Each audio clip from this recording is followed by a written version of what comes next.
Bien, donc je vais parler d'aspects plus techniques. Les attelages dans l'Antiquité.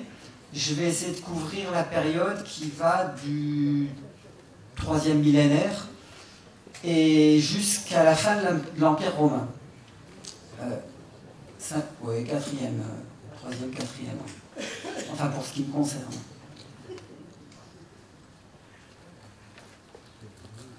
Alors, avant de commencer cet exposé, je voudrais rendre hommage à Jean Spreet.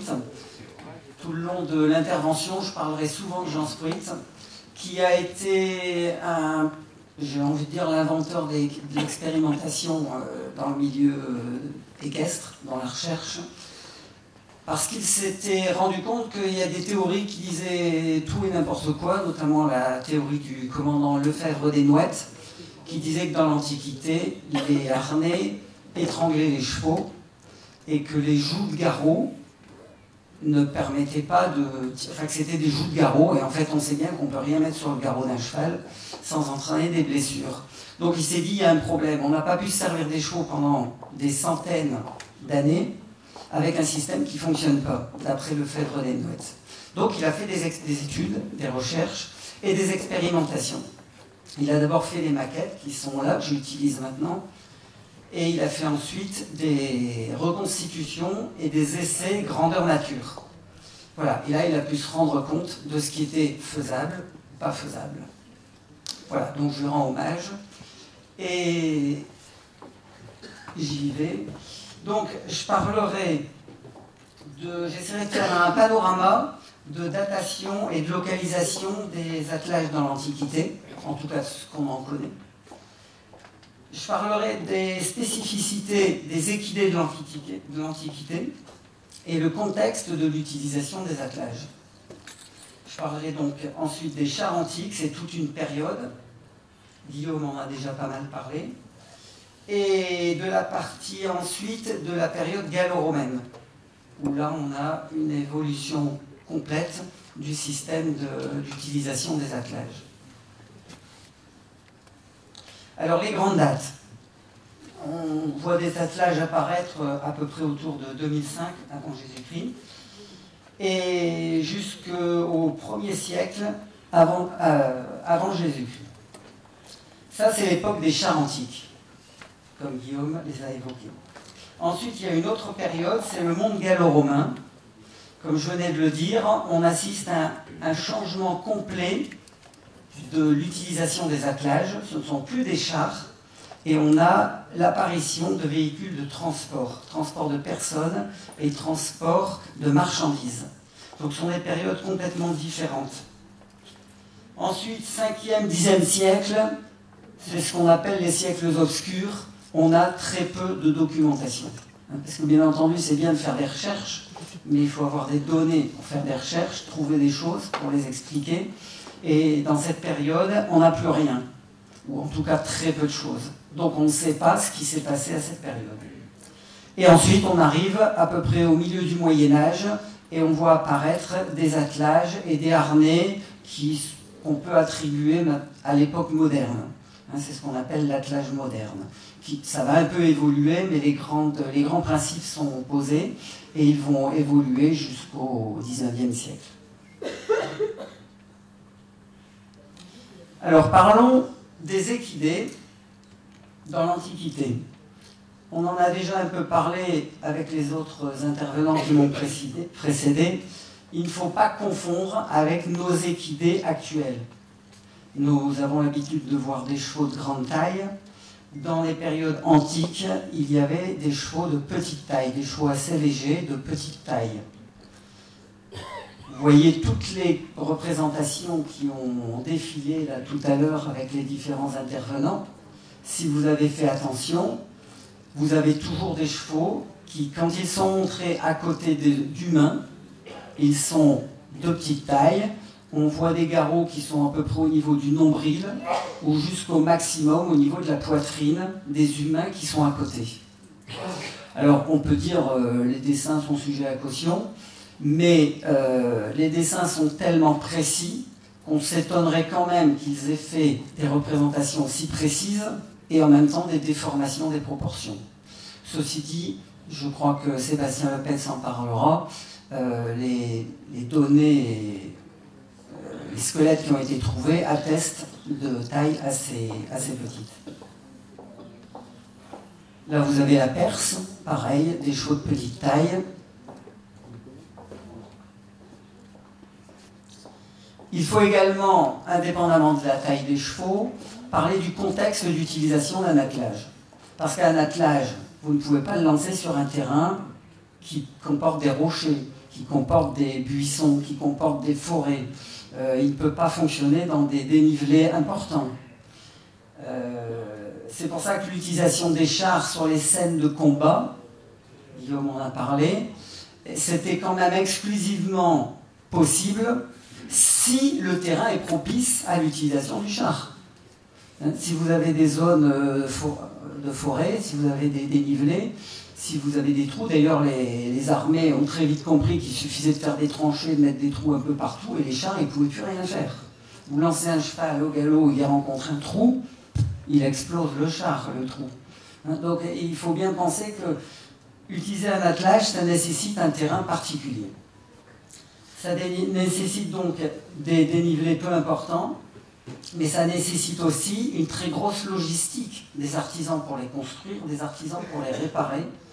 Donc on n'improvise pas ça forcément sur des terrains de campagne ou n'importe où. Ensuite, si on veut faire des longs déplacements, eh bien, il faut pouvoir changer les chevaux, et il y a tout un problème d'organisation. Il faut des routes.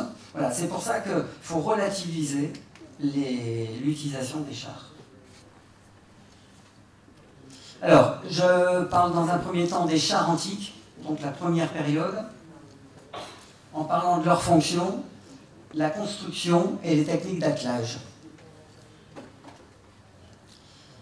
Donc, ces chars étaient en fait des plateformes de déplacement rapide. C'était très léger comme construction, c'était en bois, et c'était un moyen d'aller vite pour se déplacer d'un endroit à un autre. Donc au niveau militaire, c'était un excellent moyen pour les élites de se déplacer d'un régiment à l'autre éventuellement pour correspondre entre les différents corps d'armée. C'était un très bon moyen pour le renseignement, aller d'un endroit à un autre pour voir où étaient les ennemis, comment était le terrain. Et c'était un très bon moyen d'amener éventuellement des guerriers sur le terrain de combat. Parce que pendant ce temps-là, ils ne se fatiguaient pas à courir, surtout s'il avait un équipement un peu lourd. Mais la plupart du temps, le char était utilisé pour aller à la guerre. Le char de guerre, c'est un cheval pour aller à la guerre, mais très rarement pour combattre. Il y a quelques exemples, Guillaume en a parlé, il y a quelques citations, j'en parlerai tout à l'heure également, mais à l'échelle des temps, bien entendu, le cheval à la guerre, on a vu des représentations fantastiques de chars de guerre dans les combats, mais c'était des représentations modernes, récentes. Si vous avez remarqué, c'était des vues des auteurs de ces dessins, mais des vues récentes. Ce ne sont pas des témoignages d'époque. Il y a quelques témoignages d'époque, mais ils sont quand même assez rares. L'autre fonction des chars, et celle-là elle a duré, c'est l'apparat, c'est la parade. Les élites aimaient se montrer, les rois se montraient avec des chars, alors des chars à 4 chevaux, vous le retrouvez dans toutes les civilisations, les défilés à Rome, c'était bien entendu tout l'aspect valorisant des chevaux et des chars, valorisant pour la personne qui se déplaçait devant les foules. Enfin, on a pas mal de scènes de communication. Là, on a une illustration de Toutankhamon qui chasse. Alors, il chasse plein d'animaux. Alors, je ne sais pas combien il y a d'animaux là devant lui, des lions, des tigres, tout ce qu'on veut. Je ne pense pas que c'était pris en photo. Il n'a pas tiré des flèches sur des dizaines d'animaux à la fois comme ça. C'est de la communication. Et il ne faut pas oublier qu'on voit la communication de nos jours, elle est importante dans la politique. Eh bien, pour les élites d'autrefois, les rois, les pharaons, c'était un moyen aussi de faire parler de ce qu'ils avaient fait. Et on a notamment toute une polémique sur la bataille de Kadesh, Il y a eu des représentations extraordinaires des batailles de Kadesh, où il y avait des milliers de chars, où il y avait des tas de choses. Et en fait, c'est ce que... C'était Ramsès à cette époque. C'est ce qu'il a fait voir à son peuple de ses réussites, de ses triomphes sur les armées ennemies. En fait, il semblerait qu'il n'y a pas eu vraiment de vainqueur à Kadesh et que c'est très discuté. Donc se méfier de ce qu'on a maintenant comme représentation des chars, en sachant qu'il y avait quand même des arrière-pensées politiques de communication. Alors, les chars de guerre, il y a le trige de guerre assyrien. Le trige de guerre assyrien, lui, il y a d'ailleurs la maquette du milieu, là-bas, représente un trige de guerre assyrien. Là, on a l'évocation et on a au Muséum d'histoire naturelle, il y a des représentations d'attaques de chars, où en effet, il y avait un meneur et un archer, et il y a même les techniques. En fait, ils allaient à plusieurs chars en ligne oblique sur les lignes ennemies, ils décochaient quelques flèches, et puis ils faisaient vite demi-tour. Donc c'était plus des techniques de harcèlement. Et en principe, un char est tiré par 2 chevaux. Il y a 2 roues, il y a un timon, un joug, et il y a 2 chevaux. Et bizarrement, le char assyrien avait 3 chevaux. Et les chercheurs se sont longtemps posé la question. Jean Spruit a étudié la question, il a fait un article très intéressant là-dessus. Et en fait, il a découvert que le 3e cheval n'était pas attaché au char et à l'attelage. Et en fait, le 3e cheval, c'était un cheval bouclier. Parce que bien entendu, quand vous envoyez un char sur des lignes ennemies, il risque de se prendre une flèche. Les chevaux sont des cibles faciles. Mais si un cheval se prend une flèche, on perd les 2 chevaux qui se cassent la gueule, on perd le char et on perd les 2 bonshommes qui sont dessus. Parce que bien entendu, les ennemis, ils ne vont pas leur dire salut, rentrez chez vous. Donc vous imaginez bien que ce n'était pas rentable d'envoyer des chars au casse-pipe et des meneurs et des archers. Donc les hommes avaient inventé cette technique de mettre un cheval bouclier qui permettait, si une flèche atteignait le char, c'était plutôt celui qui était face à l'ennemi, et ça permettait de le larguer, faire demi-tour et de se dépêcher de se sauver. Dernière fonction des chars qui a été très répandue, et celle-là très longtemps, c'est le char de course. Ça commence, on en a des témoignages dans l'Iliade, où Homère parle d'une course de chars, et ces courses de chars vont perdurer, elles vont être très développées dans la Grèce antique, ensuite dans l'Empire romain, et ces courses de chars vont continuer jusqu'à la chute de Constantinople dans l'Empire d'Orient. Et en fait, les courses de chars, c'était quelque chose de très populaire. Ça déplaçait des foules, ça avait un impact politique considérable. Et quand on voit les écrits de cette époque sur les courses de chars, on peut comparer au phénomène du football et des foules que ça déplace et des hystéries que ça provoque dans nos sociétés actuelles. Alors maintenant, nous en venons à la construction des chars.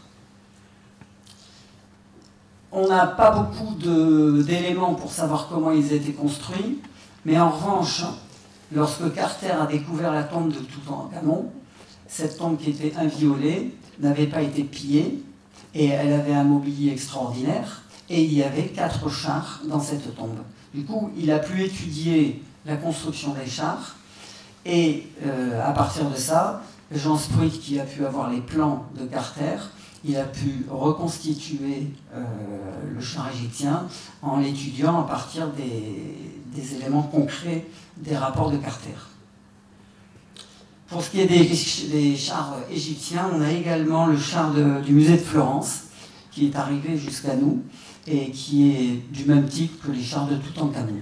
Donc des chars très légers, ce sont des chars qui font 40-45 kg, si je me souviens bien.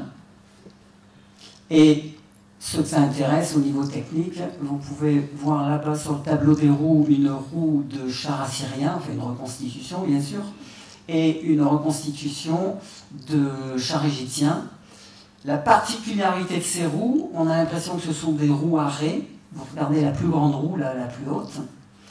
On a l'impression que ce sont des roues à raies, et en fait, ce sont des chevrons en V qui sont assemblés les uns aux autres. C'est-à-dire que sur ce qui apparaît comme un rayon, ce sont deux éléments qui sont collés l'un contre l'autre, serrés avec des lanières. Et ce n'étaient pas des roues à raies comme les roues qui ont existé ensuite, plus tard. Voilà, Jean Spruit a fait ses maquettes et il a également ensuite reconstitué des chars grandeur nature pour les expérimentations. Là, vous voyez le fond qui était fait d'un treillis de peau. Alors, bien entendu, c'était toujours des trains de roues essieu bois et roues en bois, moyeu bois. Les constituants d'un char, ça a toujours été le bois. Quand il y a eu un peu de métal, que ce soit du bronze ou ensuite du fer, ça a toujours été des éléments de décoration, mais pas des éléments mécaniques. Alors, les techniques d'attelage. Là, c'est ce qui a beaucoup intéressé Jean Spruit, c'était de comprendre les harnais des attelages antiques, notamment à la suite du commandant Lefebvre des Nouettes qui disait que ça ne fonctionnait pas. Et Jean Spruit s'est rendu compte qu'il y avait deux types d'attelage, enfin il a repéré ça dans ses recherches. Le système du fourchon d'encolure. Vous m'entendez?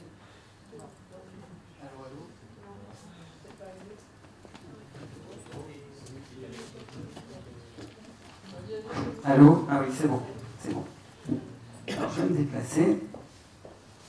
Vous voyez à gauche le système du fourchon d'encolure. Voilà une reconstitution de fourchon d'encolure de Jean Spruit.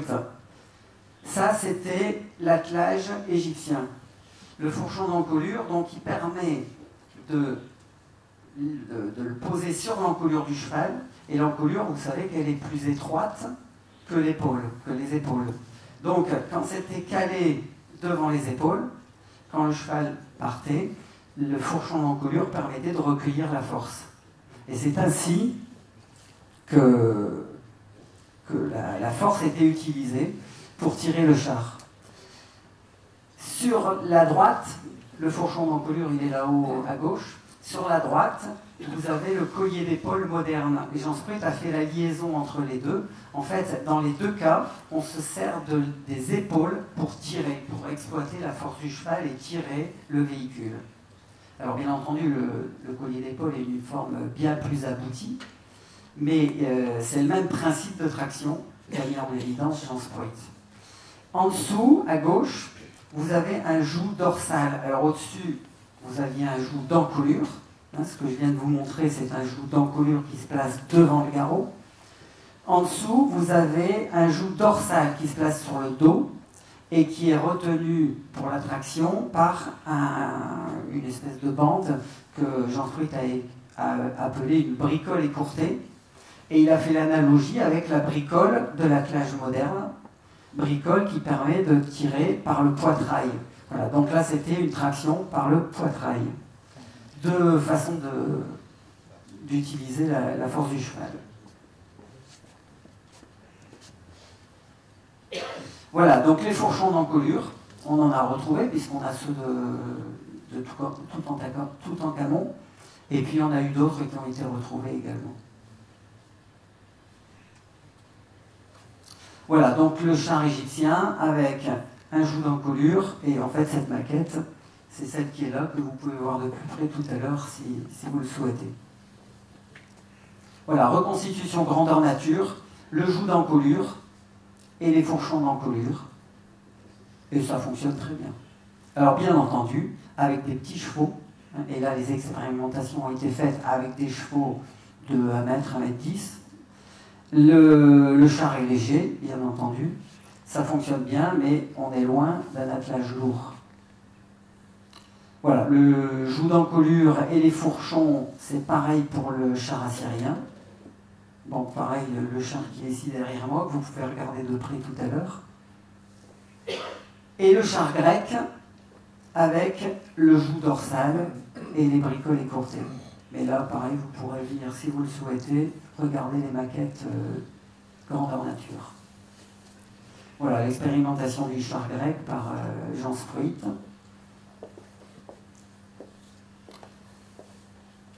Jean Spruit a travaillé sur les chars. Et ensuite, je vous ai expliqué, on observe à la période gallo-romaine des systèmes complètement différents. D'abord, on voit apparaître de nouveaux véhicules, on voit apparaître des attelages à brancard, ce qui n'était pas le cas avant, et on voit apparaître de nouvelles techniques de traction. Alors voilà, des époques gallo-romaines, on a surtout des reliefs, parce que là, malheureusement, on n'a pas trouvé grand-chose, c'est pas comme le cas de l'Égypte. On a des petits véhicules avec des transports de personnes assises, alors que le char, les personnes étaient debout. Vous avez donc les brancards, donc transport de personnes, et également l'apparition de véhicules à 4 roues. Le développement de ces véhicules. Alors vous avez quelques très beaux reliefs d'ailleurs. Alors bien sûr, il faut bien penser que ce n'est pas Monsieur Tout-le-Monde qui avait un attelage, des chevaux et un véhicule. Hein. C'était quand même réservé aux élites. Mais ça a été vrai jusque tardivement. Et il y a un exemple d'attelage à 4 chevaux. Mais c'est exceptionnel, enfin c'est le seul témoignage qui nous est parvenu. Alors vous voyez toujours la taille des chevaux par rapport aux bons hommes. C'est toujours des chevaux quand même de taille légère. Alors, il y a eu des progrès techniques à cette époque gallo-romaine. C'est pour ça que c'est vraiment dans l'histoire des transports, dans l'histoire de l'humanité, la période gallo-romaine est vraiment charnière. Et nous avons là ce qui fait office de charnière dans un attelage, c'est la cheville ouvrière. Parce que pour mettre un véhicule à 4 roues, il faut un train avant tournant. Donc ça nécessite l'invention de la cheville ouvrière qui permettait de tourner le train avant. Voilà, on en a trouvé des vestiges j'ai trouvé ça dans les rapports de Ivan Venedikov. Ça date des années 50 ou 60, je pense. Et alors une invention également de l'époque gallo-romaine qui était passée inaperçue, enfin je n'avais jamais vu personne qui en parlait, et j'ai trouvé ça dans Venedikov, l'invention de l'équignon. L'équignon, c'est cette petite barrette qu'on voit en bas, qui est glissée sous l'essieu. Je vais passer, voilà cette photo-là. Ça, c'est une reconstitution plus parlante. Un essieu en bois dans lequel on glisse une barrette métallique sous l'essieu. Là, elle est au-dessus, mais en fait, en réalité, elle est dessous. Et à côté, vous voyez des moyeux que j'ai réalisés de la même façon, avec une bague insérée dans le moyeu. Et cette bague insérée dans le moyeu permet de faire un frottement métal sur métal. Alors qu'avant, on était toujours sur des essieux bois avec des moyeux bois. Donc vous imaginez bien l'usure que ça pouvait produire et la nécessité de changer régulièrement de matériel. Là, avec cette invention-là, ils ont pu avoir des véhicules qui pouvaient travailler beaucoup plus longtemps.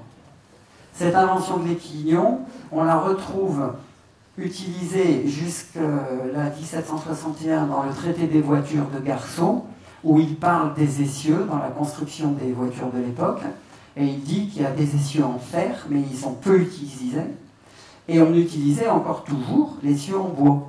Il ne faut pas penser que l'essieu en bois a disparu rapidement, et il parle de la technique de l'équignon.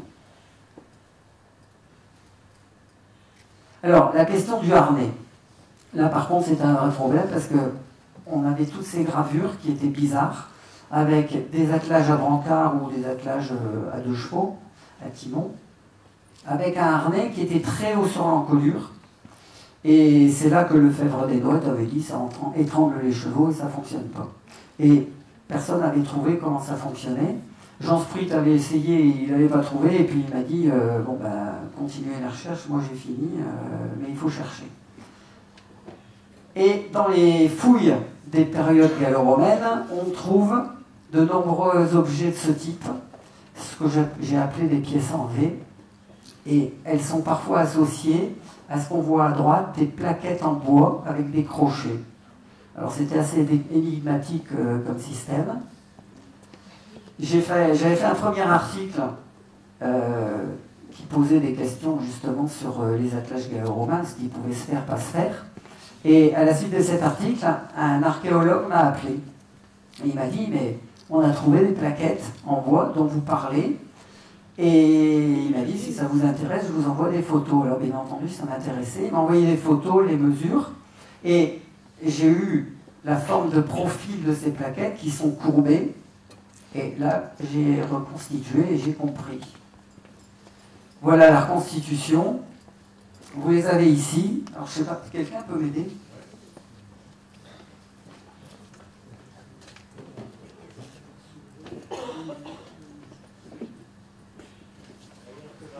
Vous voyez,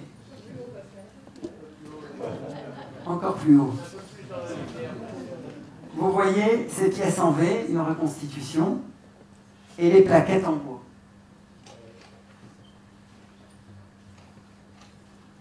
Les pièces en V, en fait, elles tiennent ces plaquettes en bois à écartement.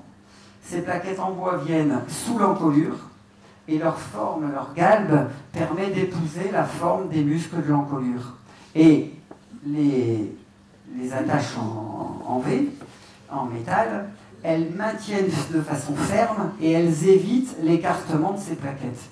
Et du coup, ce système permet au cheval de tirer sans être étranglé comme le pensait le commandant Lefebvre des Nouettes. Et ce système donc a permis la traction et il est facile à utiliser aussi bien avec un joug pour 2 chevaux, comme là, ou avec un joug pour un cheval qui s'appelle un jouguet. Hein, ça pareil, c'est une pièce qui a été trouvée dans des fouilles, alors pas celle-là, c'est une copie, c'est une reconstitution, mais ce sont les 2 systèmes qu'on retrouve dans les gravures, dans les reliefs gallo-romains que j'avais montrés tout à l'heure. Alors, l'avantage de ce système, c'est qu'il peut s'adapter à toutes sortes d'animaux. C'est-à-dire que vous attelez des chevaux, des mules, des bovins, vous pouvez mettre tout ce que vous voulez. Et en fait, ces dépôts de pièces en V, on en trouve énormément dans les lieux sur le limette romain, surtout là où il y avait des garnisons. Alors, peut-être que ça a été utilisé parce que c'était très, très pratique pour changer d'animal et quand on était en campagne, de prendre tout ce qui pouvait se trouver pour tirer des véhicules. C'est le seul intérêt que je vois parce que ça a été donc, je l'ai expérimenté avec un cheval, enfin un poney bien entendu, pour rester dans les gammes de taille et qui correspondent à l'époque, ou avec 2 poneys. Ça fonctionne, mais c'est vrai que c'est un système qui est quand même pas extraordinaire. Ce système donc, il est différent des attelages qu'il y avait avant. Hein, on a parlé tout à l'heure des jougs dorsaux ou des jougs d'encolure, la traction avec les fourchons ou avec la bricole écourtée. Ce système, il est différent. Il n'existe pas avant dans l'histoire de l'attelage. Il apparaît à l'époque gallo-romaine et après il disparaît. Alors, il y a eu autre chose que j'ai trouvé. À Lyon, Sfrig m'avait dit, il y a un joug gallo-romain dans les réserves du musée de Lyon. Je suis allé, ils m'ont ouvert leurs réserves et j'ai pu travailler sur cet objet. En fait, ce joug, je l'ai reconstitué. Le voilà. Et on voit bien, alors d'abord, première chose qu'on voit, c'est qu'on ne va pas mettre des gros chevaux là-dedans. Hein, vous mettez deux poneys, vous avez pris des images. Ce joug, vous voyez bien que c'est une dérivation des fourchons. Et on est sur un système qui est très différent de l'autre, mais si l'autre système, on le voit sur les reliefs gallo-romains, celui-là, on le voit nulle part. Mais pourtant, il a été trouvé dans les fouilles à Lyon. Hein, parce que quelque chose il y a des choses qui ont pu exister et qu'on n'a pas trouvé, il ne faut pas l'oublier. Hein. Parfois, on croit que n'ont existé que ce qui a été trouvé, et pas forcément.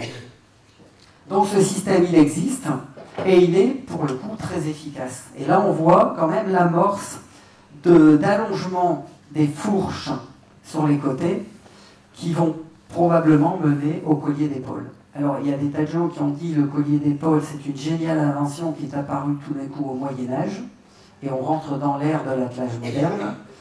Je pense que le gars qui s'est levé le matin en inventant tout d'un coup le collier d'épaule, ça n'a pas existé. Et vraisemblablement, on observe petit à petit une évolution de l'attelage antique et des moyens de traction, une évolution progressive qui a mené au collier d'épaule. Voilà, voilà le même objet, le joug, et le voilà en fonction avec les poneys. Et ça marche très très bien.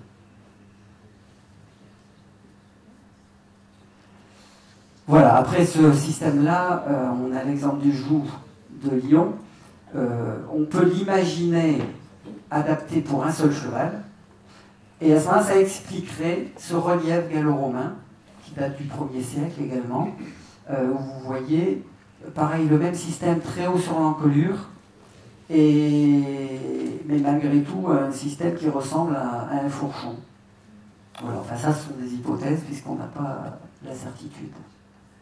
Voilà, donc en résumé, la grande période des chars, mais c'est surtout un moyen de déplacement rapide, c'est un moyen de parade, ça a été un moyen de faire des courses, ça a passionné des foules. Ensuite, à l'époque gallo-romaine, on change complètement. Les chars, c'est plus que pour la parade et les courses, mais c'est surtout le développement des transports. Et c'est vrai que l'Empire romain, avec ses réseaux, et le développement des transports et d'une économie qui se développe considérablement, et ben ça a favorisé la construction de véhicules, de routes, et donc ça a permis le développement de l'attelage de transport. Voilà, et là les techniques d'attelage sont en mutation, comme je l'ai dit, avec les plaquettes de traction qui apparaissent mais qui disparaissent, mais surtout l'allongement des branches qui risquent de mener, enfin qui ont certainement mené au collier d'épaule au Moyen-Âge. Alors maintenant, il y a quand même une chose essentielle, et je crois que vous l'avez compris dans mon propos, il faut bien relativiser les attelages de l'époque. On a souvent la vue des chevaux de trait qu'on a connus dans les années jusqu'en 1900, ces chevaux très forts, mais ces chevaux-là n'ont été inventés qu'au XIXe siècle. Avant, on avait des petits chevaux, et donc la performance des attelages, elle reste limitée à la capacité de traction des chevaux.